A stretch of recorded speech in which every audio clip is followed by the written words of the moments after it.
Hi, welcome to Business Tips with Michael Tobian. Today we'll be discussing business ethics, specifically in regards to slander and untrue statements.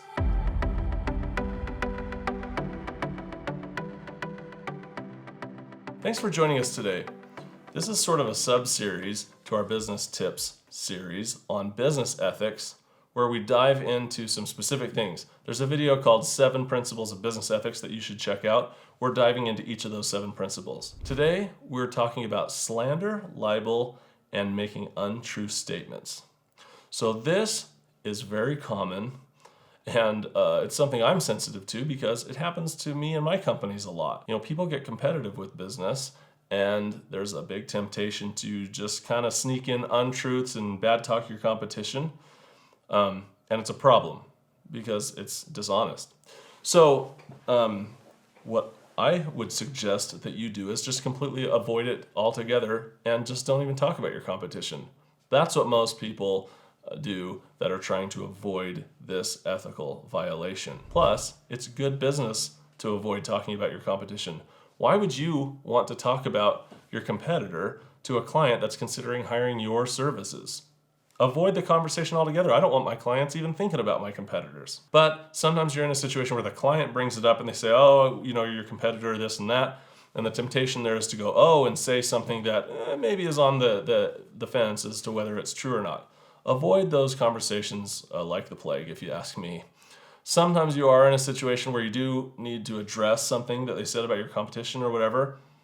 I personally keep it factual. I don't interject assumptions. If I don't know something as a fact, I don't mention it. I don't suggest that something might be some way that I don't actually know.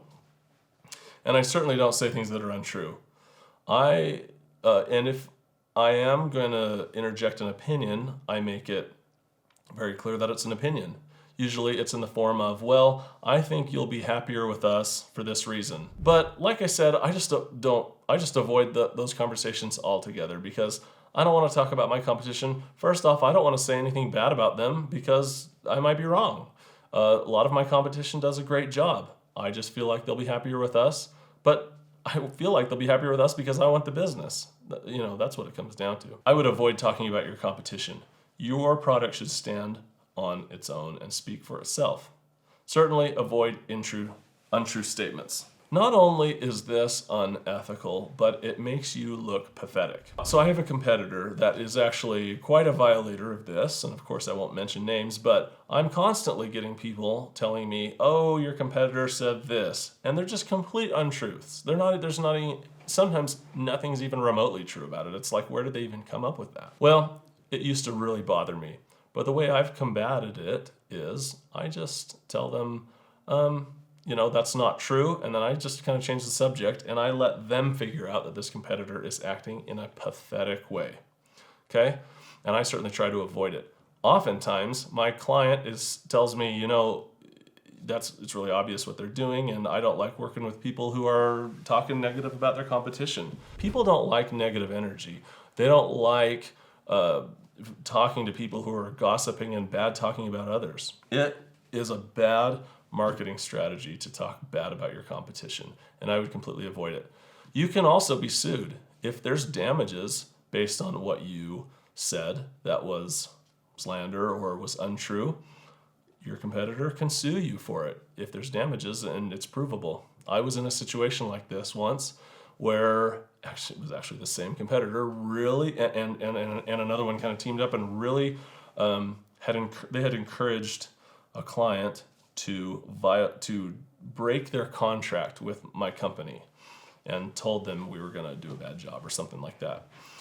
And that's illegal. It's called tortious interference or interference with contractual relationships. You can't encourage somebody to break a contract. Anyway, this negativity from the competitor actually lost me some work because I won't go into it, but I considered suing them because I actually had damages from it. And I don't like to get involved with lawsuits and stuff, so I just let it go.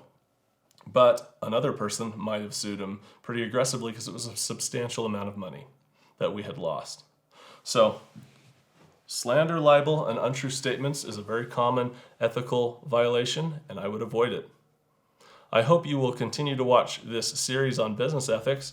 We've got a lot more subjects to cover, and if you subscribe below, you'll be able to check them out. Thanks for joining us today.